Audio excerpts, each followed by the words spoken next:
was watching a documentary about rescue dogs recently because of course I was. I'm everything I look like I am.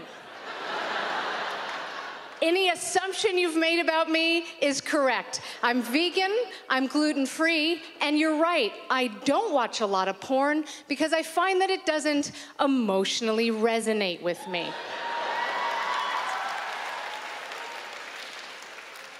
I've been thinking about what kind of porn I would like to see, and I'm trying to speak it into existence Oprah style, so I'll tell you right now. This is what I'd like to see, all right? I'd like to see a hot woman.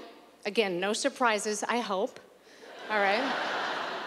Little bead of sweat, probably, because she's bent over, working it, applying for an arts grant. Yeah! Take it! Take money for your art, take it! That's what I would like to see. Does my face get too aggressive when I yell, take it? Not aggressive enough. Okay, thank you, I heard you. I was watching this documentary with my little rescue dog, who I'm very much in love with. By round of applause, how many of you guys have dogs?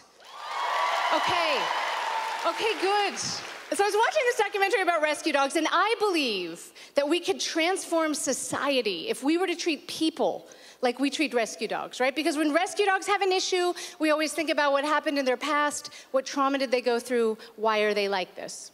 And when people have an issue or they're being jerks, we rarely think about what happened in their past, what trauma did they go through, why are they like this? And I think we should think about that more for people. Yes, absolutely. We should think about that for people, and then if they're jerks, if they continue to be jerks, we should put them down. It's the only way to do it, right? Like, we explain to you the rules, you don't seem to get it, you go night-night now. Shh. Long forever night-night. And I have compassion for people with real issues, but I mean like your everyday jerks. That's who we don't need more of. I was on a plane recently, and before it took off, these two guys were arguing in the aisle. Okay, and I think they were both kind of being jerks. I didn't really hear what they were saying. A lot of times when men are talking in public, it's just like white noise to me. I don't hear it. Blissfully ignorant. And I didn't hear them until one of them said to the other guy, he goes, "And you're a fag." And that's when I perked up like a gay superhero. I just had sonar hearing for that one part. I was out of my seat immediately. I was just like, my people need help. Immediately grew 2 leather cuffs. That's how lesbians get them, if you didn't know.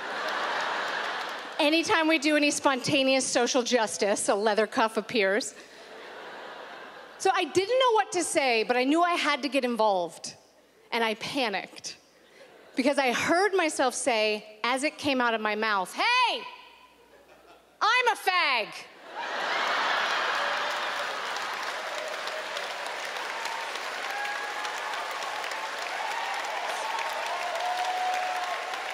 It's close. But it's not totally accurate, right? But it did what it needed to do. It got these two guys to shut up, stop arguing. They were just staring at me confused, like 2 Labradors trying to do math. Just like, what? But then it had the unintended consequence of getting a whole area of the plane to also stop doing what they were doing and also stare at me. And I don't know if any of you have ever yelled, "I'm a fag" in public. There is a silence that follows. I could feel everyone's eyes on me, and I suddenly was filled with so many questions. I thought I had done the right thing, and then all of a sudden I was like, was that hate speech? Am I gonna get arrested? What gender am I? Like, things got deep and weird and philosophical. And then just when I thought I was gonna melt down, the guy seated directly behind me said, really matter-of-factly, he goes, "I'm also a fag."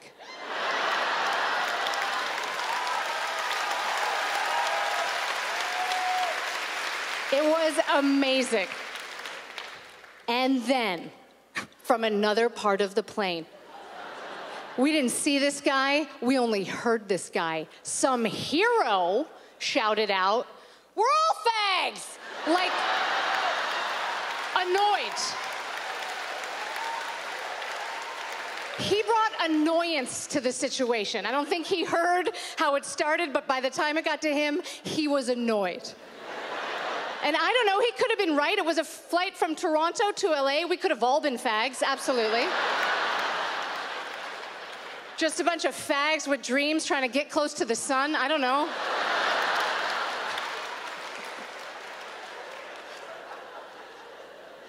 But it was incredible because what had started as a really ugly moment just completely turned around. And it felt like we all came together as a group, right? We drew a line, we said, this is unacceptable. And it felt like we all agreed, you know, that initial guy that kicked it off, he should be put down. That's the exact type of person that we don't need more of.